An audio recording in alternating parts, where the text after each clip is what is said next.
பிறவி என்று இதுவரை நினைத்திருந்தேன். உயிரே உன்னை பார்த்ததும் உலகே புதியதானதே. என்னை படைத்த அந்த தெய்வம், என்னை சுமந்த அந்த தெய்வம், இவை இரண்டும் உந்தன் கண்ணில் பார்க்கிறேன். பருவங்கள் ஓடிப்போம், உருவங்கள் மாறிப்போம். உன் மீது கொண்ட காதல் உயிரையும் தாண்டி வாழும். சொன்னதெல்லாம் இனி நடக்குமா?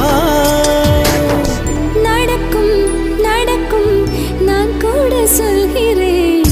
அழகே பிரம்மனிடம் மனு கொடுக்க போயிருந்தேன், நீ என் மனைவியாக வேண்டும் என்று.